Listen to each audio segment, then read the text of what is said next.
What's going on YouTube? It is your boy Wingstop Poppy. We are back today with another video. In today's video, we are taking a step back in time. We are going back to 2012 when basketball shoes were popping off, specifically the KD4s.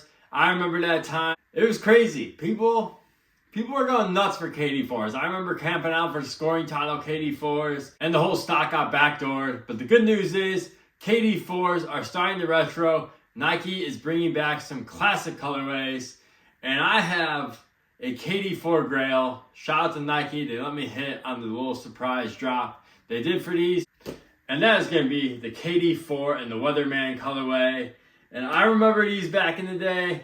I can't believe I said back in the day for 2012. That's crazy. I graduated high school in 2012. Regardless, this is a classic colorway from back in the day. One that I really wanted back then and never was able to have the opportunity to because they resold for so much money. They were super limited. Nike has brought these back 12 years later. We're going to talk about them today. Before we do, please feel free to hit the like and subscribe, and feel free to follow me on Instagram to see how I style all my sneakers outfits. And with that out of the way, let's get into the video. All right, real quick, let's start with the box. We have a KD box right here. Now, you guys have to let me know in the comments, is this the original KD4 box? I never had a KD4 in my life. This is my first time. As I mentioned, they were super popular back then. I wasn't able to get a pair. Also, I was like transitioning from high school to college, so I wasn't spending money on shoes like that all the time. I really had to pick and choose, basically, is what I'm saying. Anyways, sizing label reads Lush Green Volt Black, size 10.5. Retail on these was $130. When they came out the first time in 2012, retail was $95. That was another thing that made the KD4 so popular back then. They were the cheapest Nike athlete signature shoe at that time, retailing at under $100. Wish they still were $95, but honestly, $130 ain't too bad.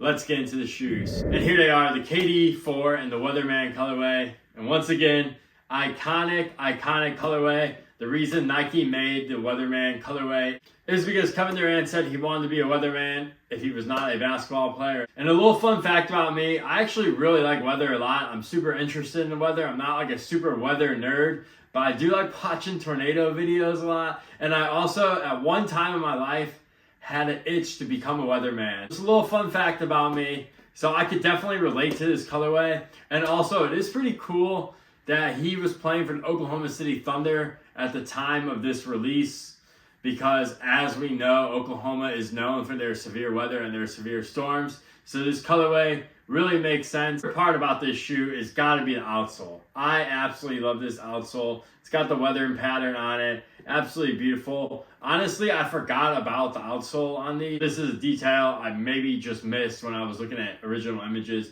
But absolutely, this outsole makes the shoe for me. And also, speaking of weather-related shoes, do you guys remember the weather foam posits with the weather map on it? I actually camped out at House of Hoops for those. Those are long gone now, but looking back on it, that was such an interesting, hideous shoe. And these KD4s are way better than those Weatherman foam posits, but that was just such an interesting era in sneakers. Such a fun time.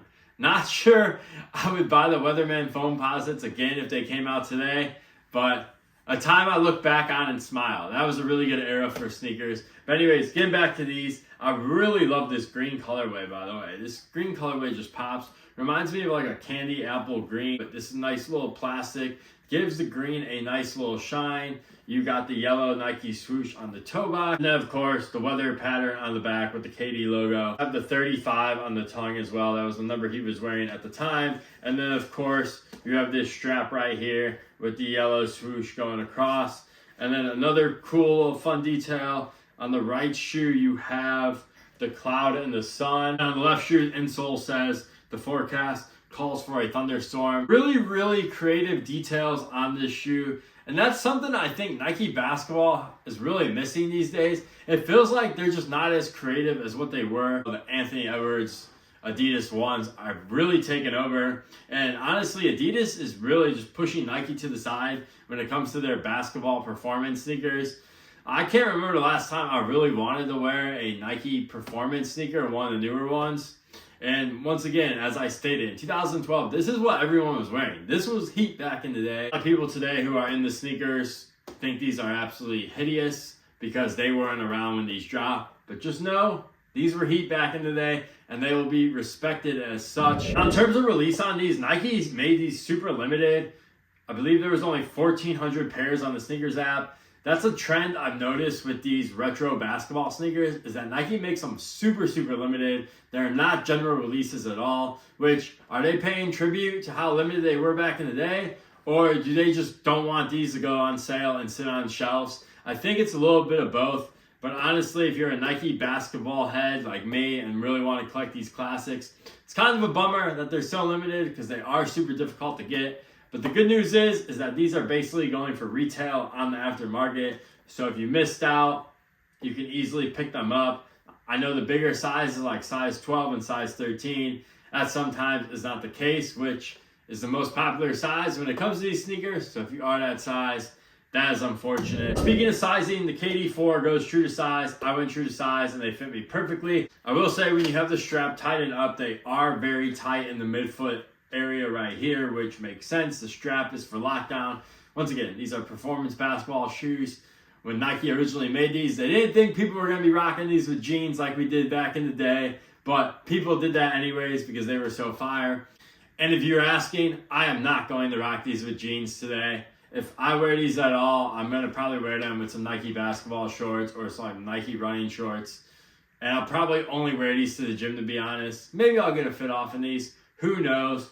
But anyways, main point, they fit true to size. So whatever you typically wear, go true to size. If you do have a narrow foot though, you may want to go half size up. Because like I said, with this strap right here, it does fit really narrow in this midfoot section. So if you have a wider foot, you might want to go up half a size and you should be good. You guys let me know what you guys think of these. Are you guys still rocking these today? Would you still get a fit off in the KD4 Weathermans? Or maybe it's a shoe, you appreciate the time period and you just completely moved on, which I totally respect.